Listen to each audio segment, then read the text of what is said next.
Ladies and gentlemen, welcome to Jono's Shout. Presented to you by Jono Toscano. Featuring some of Melbourne's biggest DJs, producers, and nightclub hosts. This is Jono's Shout.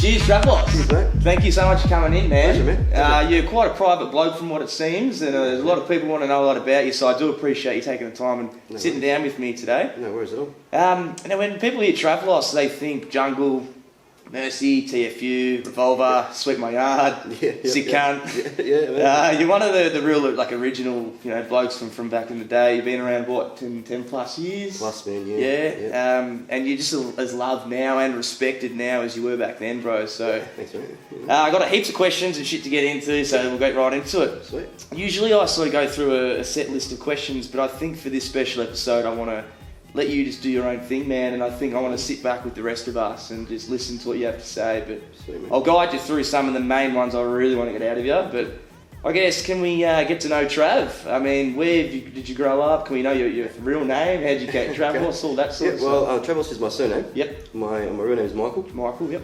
I was brought up in the Keel area. Went to a primary school at a little school called St Augustine's. Yep. And then finished my high school at Over Newton, it was called, just down the road from my place. And did you just find DJing through at school time, at high school age, or? Look, DJing sort of started for me at around about the year 10 mark. Yeah.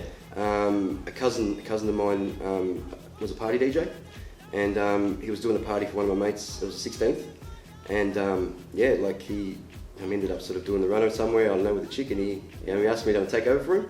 And it all started from there, man.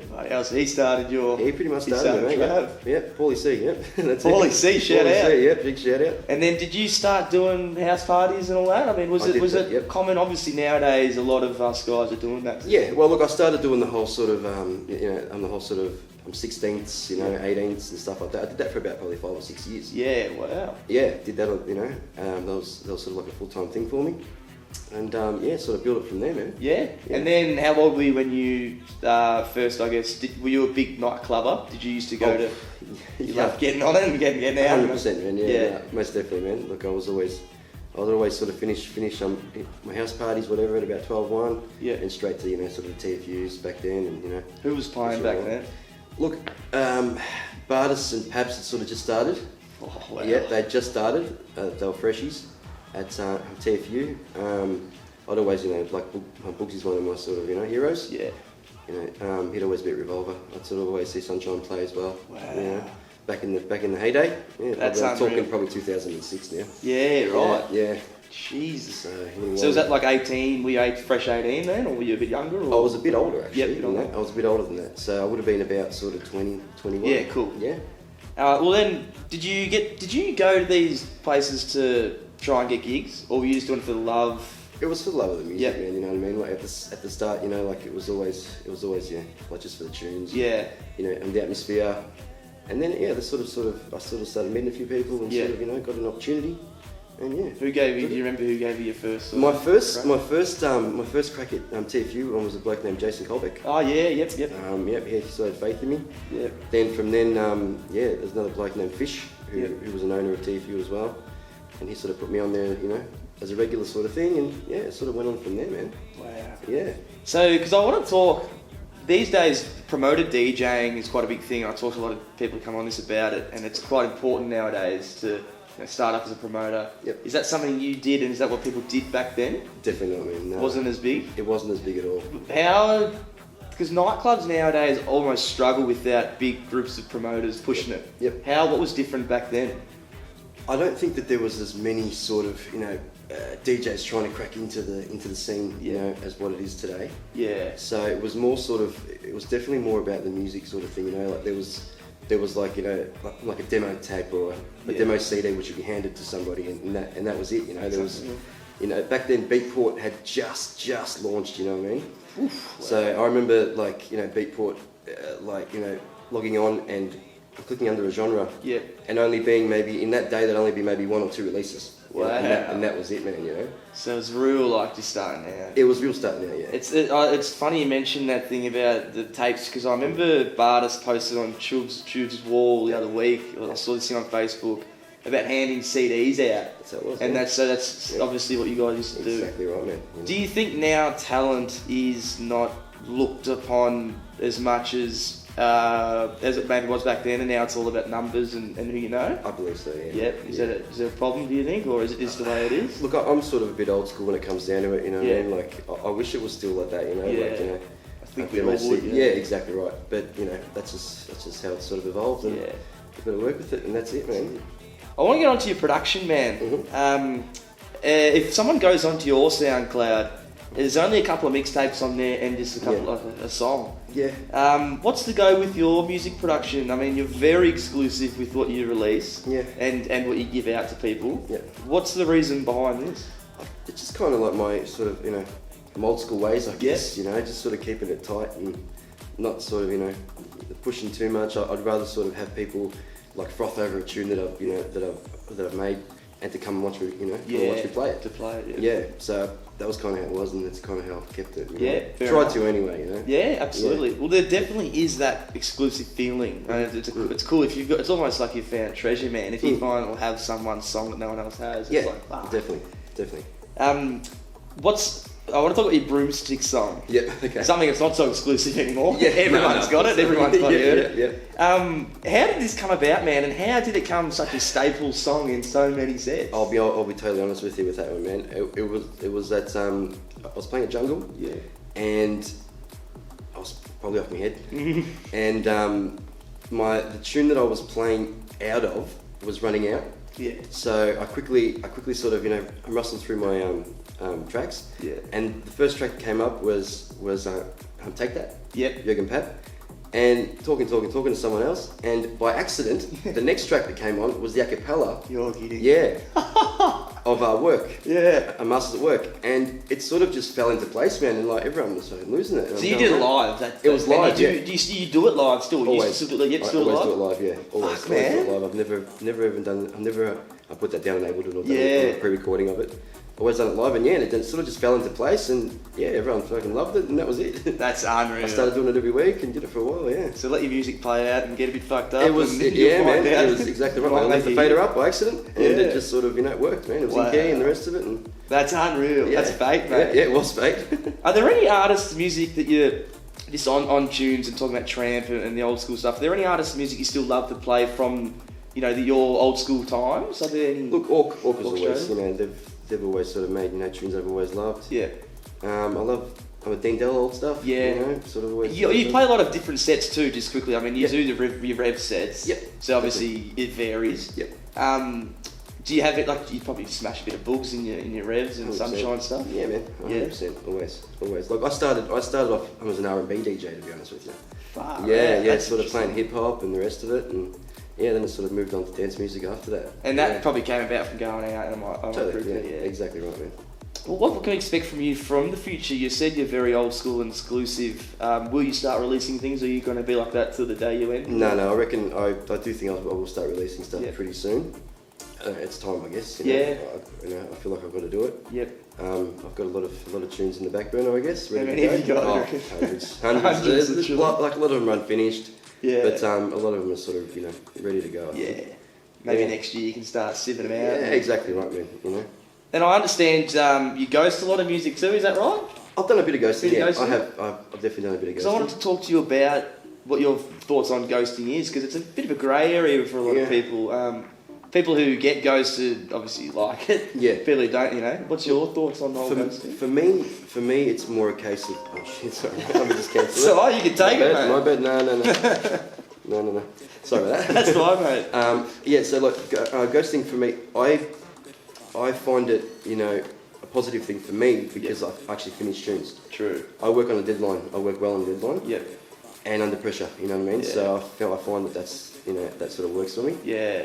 I mean, as far as, you know, all the limelight and that, you know, sometimes it can burn a bit, you know what I mean? Yeah. But what do you do? You know what I mean? That's Like, it, it's the scene. Exactly right. You know, like if I wanted to do it, I can do it. You know what I mean? It's funny you say you like working to a deadline because you're never really on time. Do you? Well, exactly right. Oh, no, you're right. No, you're right. You're right. A lot of people posted on my Facebook thing. I saw that. Why is it he's never late on time and all that I stuff? saw that. It's just a habit, man. You know, I've always been like that. Bit of a laid-back bloke. Ever since a kid, man. You know, Yeah. I've always been like that. Sort of thinking I got more time than what I actually do. No, well, at least you rock up, mate. Fashion be late. Always there, man. Yeah. Always there. I want to get on to, you mentioned before TFU days and Tramp.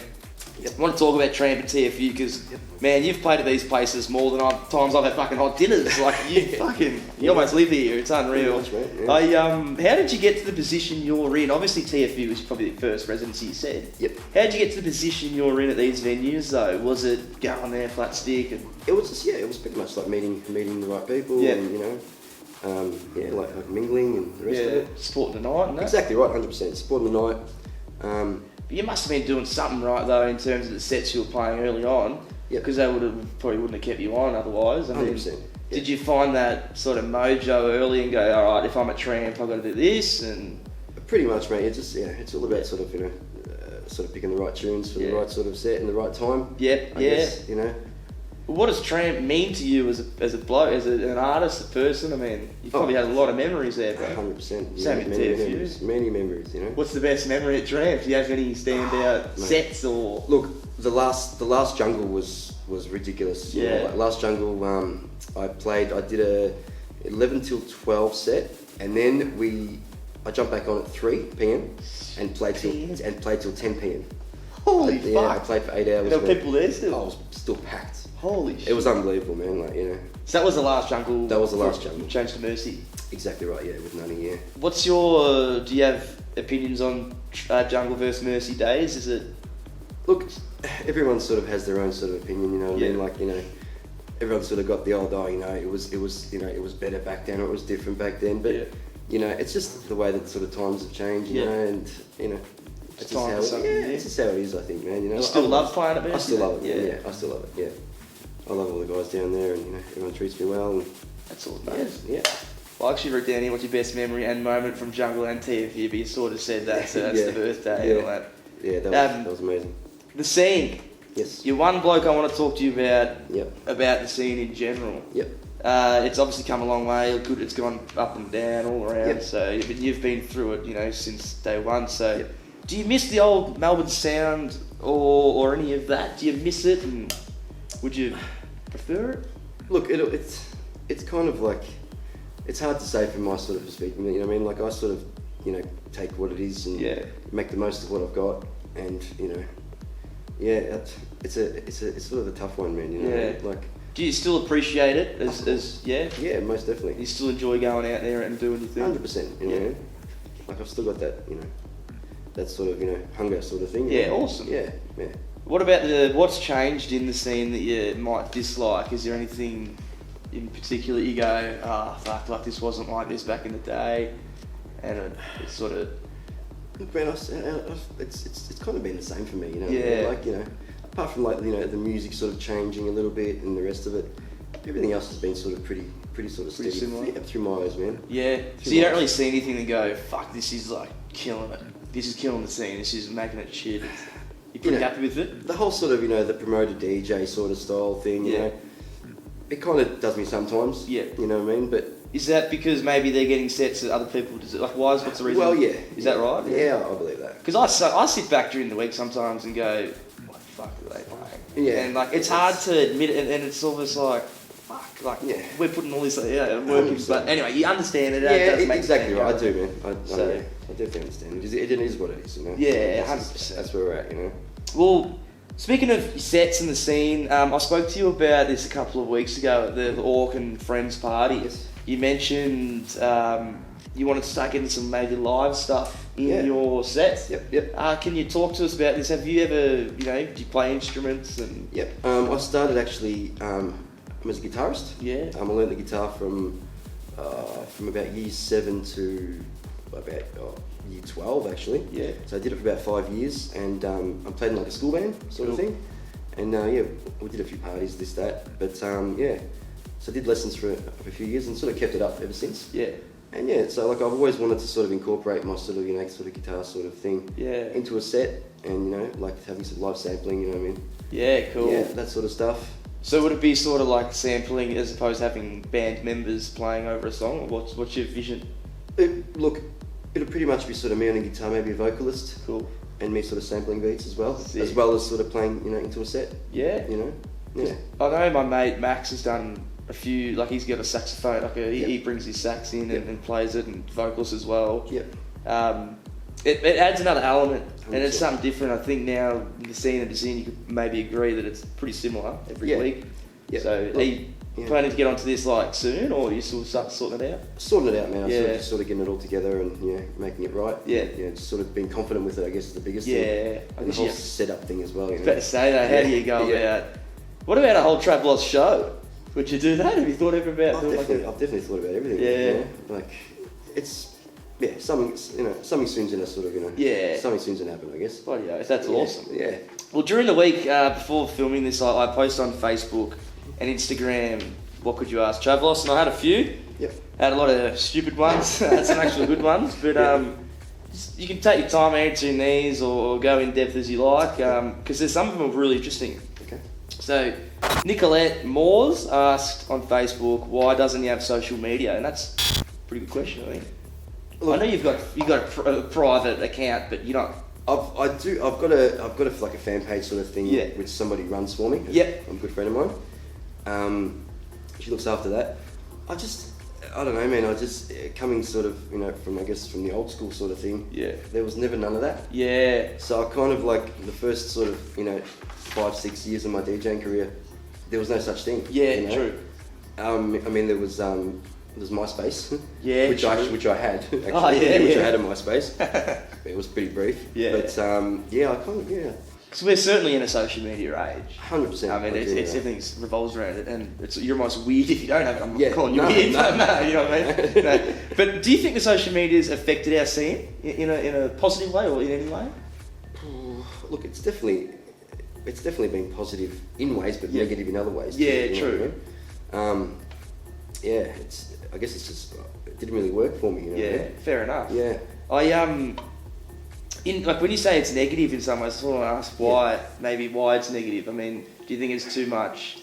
I think it just there was a lot of like fake stuff that I've sort of seen. You know what I mean? Like you know, people sort of portraying themselves as something that they weren't. Yeah. And, I don't know. Yeah, like catfishes, man. Yeah, well, pretty much. Yeah, the old catfish. With promoting back in the day, without the whole Facebook thing, was it just word of mouth? It was pretty much word of mouth, and were there physical flyers? There was flyers, there was passes that got printed out, and they'd be left at shops, stuff like that, or they'd be like vinyl shops, you know, like there'd be record shops, you know, back in the day when I was sort of buying records, you'd go there, and there'd be a whole sort of stack of all these nightclub passes, you know what I mean? Get $2 off entry if you had. Holy shit! Yeah, that's how it was. It was Metro back then, you know. So was that like at shops in this, like just in the city, and they pretty much promote the clubs? Pretty much, man. It'd be like clothing stores would have all the passes, and there'd be sort of flyers everywhere. Holy shit! That was pretty much apart from then there was sort of word of mouth, and there was SMS bombs. Yeah, what's that? Sort of that you'd buy sort of 10,000 SMSs and you'd get them to like a mailing list. So at the club there'd be like a chick walking around with with a notepad and That's cool. Yeah. That is retro. Should be taking down everyone's names, numbers, addresses, and Jeez. that's how it was done. When you saw the whole Facebook and everything come about, were you a bit like, you probably didn't really think about it, I guess? You weren't like, here we go, like this is where she can go down, or was it a bit more? You saw the positives in it. I guess. See the positive. I see the whole sort of promotional side. Yeah. People doing, sort of pushing their music and doing doing it that way. So there is definitely positives to it. But yeah, I just never sort of jumped on it, to be honest with you, man. You never will, don't you? You haven't got Instagram, have you? No, I don't. I might. Look, I might. Yeah. It doesn't faze you. Yeah, it doesn't really faze me, man. Everything sort of worked alright for me. Yeah, so keep far, doing it. Yeah, that's right.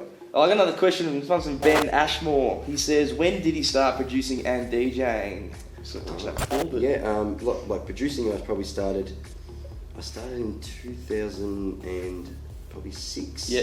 Sort of, I'm using Ableton. I was working with a bloke named Nick Corvo, who was running a Sunday night at the Saint It was called Fuck Mondays. Yep. That was like a premier Sunday night Cool. back then. Yeah. Is that in St Kilda? Is it On St. the corner Kilda? there or something? Yeah, Yeah. on the corner. Yeah. Awesome. That was grouse night. Was that minimal, like electro vibes? It was electro vibes. Yeah. Yeah. Yeah. It was pretty cool. It was underground. You know. Back then, Bartis used to play there as well. Yeah. And it was before it was with Dean. Yeah, And wow. yeah, he used to play with, in a duo with a guy named Miles Jr. Okay. And yeah, it was cool. It was cool. Was it just a select? Was there only like a little group of you DJs then? Yeah, there was probably Yeah. only sort of 5 or 6 of us back then. Yeah, that wow. sort of play through there. Yeah. And you said you started producing in 2006. About is that 06. right? Yeah. Yeah. And how'd you learn that? I mean, I learned off YouTube and word of mouth. Is that the same? It was trial and error, man. Trial and error, I didn't even think there was YouTube sort of tutorials That's what I was back then, to thinking, be man. honest How with do you. you Yeah. even- fuck. It was just sussing it, you know, just spending time on it and just learning it. That's unreal. Yeah. Oh, I got another question. Taylor Webb, this is a good question. Out of all years you've DJ'd in Melbourne, what was your favourite year or era to play in? And which music did you enjoy the most? Is it the electro stuff, house stuff, or the more minimal stuff? Look, my favourite sort of era would have been when the TFU Sundays started Yeah. on the Lonsdale Street. Yeah, okay. 189 Lonsdale. It started with sort of, we'd finish at Jungle, Yeah. and no one would have anywhere to go. So Jungle would always be packed at 2 p.m. Yeah. and we had nowhere to go. So at that stage, I was actually part owner of TFU. Yep. I had a small take in it, and a few of the guys came up, with this fucking great idea that everyone can come back to TFU. Yeah, kick on vibe. Kick on vibe, yeah. So it started as just like a tight mate sort of thing, and before you knew it, 3-4 weeks later, the place was fucking rammed. It was rammed, and it was awesome, man. To be a part of that, it was fucking great. Yeah, so that's probably what year is that? Well, that was that would have been about 2011? Yeah. No, maybe a bit later, maybe 2012. Okay, cool. Yeah. It's like 7 years ago now. Roughly, yeah. Fucking hell. Yeah. And what music do you enjoy the most, or did you enjoy? Electro, like housey? Yeah, I've kind of been a bit sort of across the board with, right through my DJ career, man. I've got always loved the minimal stuff. Yeah. Always loved the sort of, almost the sort of techno sort of vibe. Yeah, cool. Yeah. But, And with your like hundreds of unreleased songs, are they across the board too? they're pretty much across the board, man. Yeah, that's it cool. sort of goes everywhere. That's sick. Whatever Yeah. you're vibing, I guess, in the studio. Yeah. That leads you on to Wyrol's question. He said, will you ever release any of the 500 originals and remixes? Is it actually 500? Oh, it's probably more than that if I really Fuck count me, it. man. You If can I make really 4 or 500 albums, I mate. reckon. That's unreal. Yeah, that's and cool. we touched on that before. You're going to Yeah. start maybe Most definitely. slowly releasing them out. Most definitely. Short round, good question, was who are your influences when you started? Because you're a lot of people's influence now, I think. So who are the boys or girls you used to look up to? It was sort of the Boogs. Boogs was always, always there. Yep. Always liked Sunshine Sets. Yeah. T-Rec. Yeah, cool. T-Rec. Orc. Yep. I mean, there probably weren't a whole range of people you could actually look up to, were there? Yeah, no, there wasn't, man. Because you were pretty, early on. Yeah, you were one of I these was. real OGs, so... 100%, man. So it is the group of people like those boys. There was another bloke who was, who was sort of major for me by the name of Sean Quinn. Okay. At one stage, yeah, he was the man. He was more like, he was into his progressive. Oh, yeah. He did a Ministry Sound album, yeah. But yeah, he was a big inspiration for me, man. Yeah, like I seen him play at a Big Day Out concert in the Boiler Room when I was probably I would have been about 16 years old, and I seen him playing, and I go, wow, That's cool. this is what I want to do, Oh, sick. And that was the sort of, the turning point for me, and that was it, man. And what about now? Do you have still influences and people you look up to, or people you can really respect? Pretty much the same sort of guys, man, you know what I mean? Like, they're still Any doing it. up-and-comer? Like any ones that have maybe come... Like I'm sort of thinking of Sparksy. Yeah, definitely. No, Yeah. 100%. No, I definitely respect the guy and and what he's done. And, Yeah. 100%. Yeah. He's definitely there. He's done his own thing, it's unreal, eh? Totally, yeah, man. This guy, I don't know what his real name is, but his Facebook name is Lunch Planner. Okay, so it's Mr. Planner. There you go. Is it true one time you parked your car at the front of TFU, and when you came back out in the morning, it was completely surrounded by roadwork and you had to pay to get it back? Is that true? I don't know where that came from. What to be the honest with you. fuck? I actually looked at that and I'm thinking, what the hell? No, That's not true? I don't think so. No, I don't think so. That'd be a pisser. Yeah, no. Your bike or something's just caution taped off or something. No, I don't think so. John Bermudez says, what's one of your most memorable gigs you've played and why? Oh, Oh, it'd definitely be that last jungle run, man. Like it was, that was amazing. Like, the feeling I got from that was awesome. And just playing for 8 hours, finishing it off. Fuck, that's a long time. It sort of took it home, yeah. Jesus. Yeah, that definitely. Is that the longest set you played? 8 hours? 8 hours, yeah, probably. Yeah. Did you fucking eat or piss or something? I went for a quick piss, man. I let a long track go. Went for a quick piss, and that was it, man. Ah, good effort. Yeah. Corey Adams, he says, what are your tips for DJs coming into the scene and tips for them starting to produce? I feel like you could probably have a lot to say about this. So. Yeah, for sure. It's just, look, for me, the biggest thing I can sort of say is just to sort of kind of be there, you know what I mean? Like, support the night, meet, be sort of sociable. Yeah. That's sort of the best sort of, So that's for the gigs, obviously. For the gigs, for the sort of production, man, just, like these days it's a lot easier than what it used to be with sort of all these tutorials and YouTube and stuff like that. Yeah, just sort of give it a crack. Even like, proper lessons. So many people are doing it now. Yeah. Who are sort of, are very knowledgeable. Yeah. Just suck the knowledge out of them. Exactly right, man. Is that something you do? Lessons? Would you ever consider? I have thought about it, man. I have definitely thought about it. It's just, I guess, it's a time factor, Yeah, true. But I've definitely thought about it. Yeah. Yeah, sweet. Could be something in the future. This question was from multiple people on Instagram and Facebook. When's Talking Body coming out? Are you ever going to release that? Look, man, it's sort of, a little bit sort of past now. You know what I mean? A lot of people do have it. Like it was never an official sort of, it was like a release. It was, it was sort of handed to a few people, so. It wasn't supposed to go out, but it has. Did it get too big, a bit bigger than you were expecting? 100%, man. 100%. That was just, that was random. That was random. A good friend of mine, we went back to my studio after a big sort of day at Tramp, and she sort of goes, there's this song, blah blah blah blah, and I'd never heard it before. Yeah. And I've got the capella. Yeah. And I dropped some beats, and within about an hour, man, that was it. Fucking hell, man. Yeah, because that's a cool vocal. Yeah, it is. And at the time when you made it, I assume it was getting flogged on the radio a bit. Yeah, man. Have you made any more similar songs like that now? Like, are there any radio songs that you've sort of edited or bootlegged or? I've done heaps of them, man. Yeah. Over the years. Yeah. But just haven't released them. Yeah, no. Ronnie Hardy. Mm-hmm. Ronnie says, how old is he? Legit curious. And when did he start playing professionally? Are we able to ask how old you are? Yeah, alright. So, what's the date today? Today is the 16th. On the 29th of November, I'll be turning 37. Fuck yeah, man. Yeah, Happy birthday month, bro. Thanks, dude. I'll be in schoolies for that. Yeah, oh, mate. Toolie and a half. Yeah, definitely Toolie. That's sick. Yeah, so yeah. Where are you going for school? Is that up north, Queensland? Yeah, Queensland. Yeah, Surface, got a few gigs up there, so yeah. Fuck yeah, and when did you start playing professionally?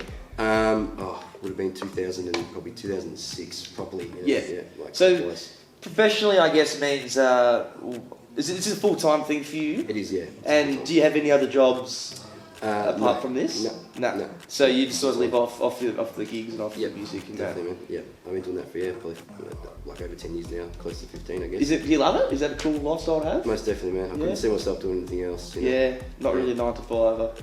No, not really at all. Yeah. Nah. Fair enough. I definitely struggle with that. Yeah, mate, so do I. Fucking hell, I've been doing it for 4 years. Yeah. Zach Barrett says, what are your thoughts on Melbourne scene today compared to back in the day? Almost touched on that before, but what are your thoughts comparing it? Look, as I said before, man, like it is what it is. Yeah. It's definitely changed. Yeah. But for me, I sort of take it as it is, and move with the times. And true. I don't really notice it as much, Fair enough. But yeah. With the comparing, what about the music? Do you think some of the music that's coming out now is trash compared to what it was, or is it? Yeah, most definitely. Look, to give you an idea, I'll go through maybe 1,000 tunes to find 5 good ones. You know what I mean? Fuck. Whereas earlier on, I'd go through 100 tunes and I'd pick sort of 15 bombs. You know what I mean? Wow. So the qualities. It's definitely dropped back a bit. Yeah. I mean, there's I believe there should be like quality control, a bit more of quality control, especially with the beatport stuff. Yes, I agree. There's nothing that's sort of there's no sort of policing of it. Let's say it sort of goes through a computer. Yeah. And that's it. Like record labels aren't what they used to be. Yeah. Why do you think they're a bit more about just making a quick buck, or? It's all about turnover now, man. So, yeah. You know what I mean? It's like trying to sort of get the name out there and more tunes. Whereas I used to sort of see your gun producers would only release maybe 5 or 10 tunes in a year. Yeah, true. And now you sort of see releases every single day. Yeah.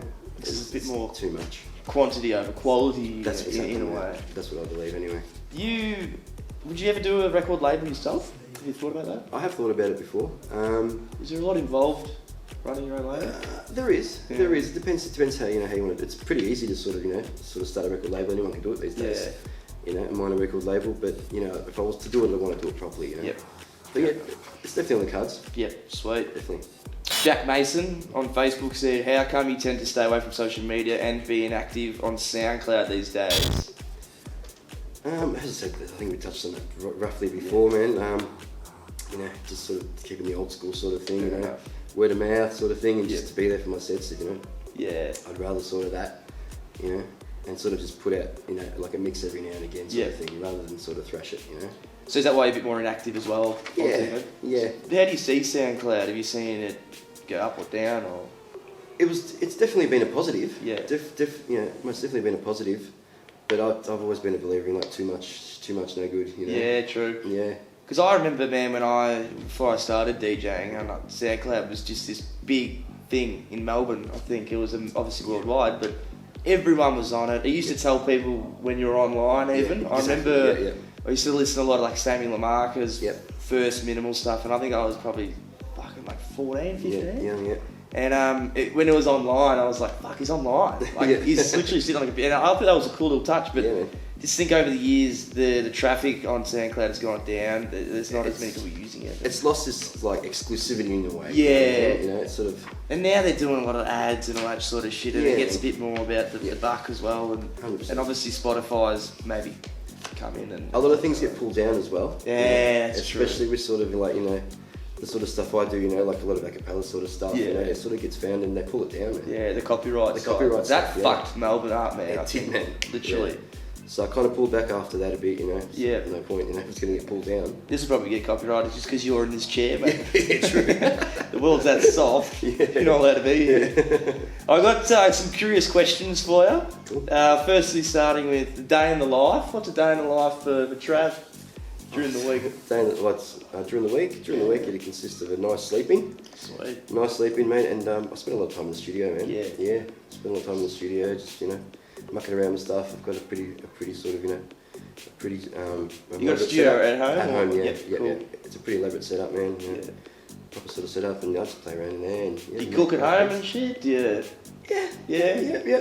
Sick. Yeah, You go out and sometimes. you have a pet or something? You don't have any pets? I've got a dog. Yeah, I've got cool. a dog, his name's Jake. Jakey boy? Yeah, he's a staffy. Yeah, nice. Yeah. What about other music tastes other than out of the scene? What do you listen to during the week? Look, during the week, if I'm sort of driving in the car, I listen to 105.1. Yeah. Like all sort of rock sort of stuff. Triple M. It's good. And then always love my golden oldies, mate. Yeah, good. Yeah. Stay away from the hi-hats and the snares. Exactly right, man. I can't do it during the week. That's good. Unless I'm in the studio. Yeah. What about dream collab? Dream collab. Is there anyone? It could be a rap artist. It could be anyone. That's actually a good question. Don't say me. It's alright. No, I'm joking.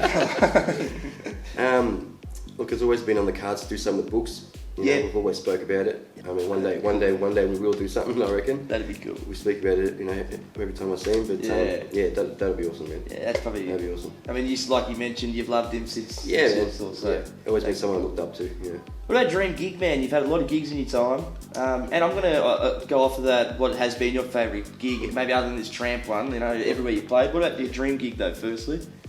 Look, I always loved the Boiler Room at the Big Day Out.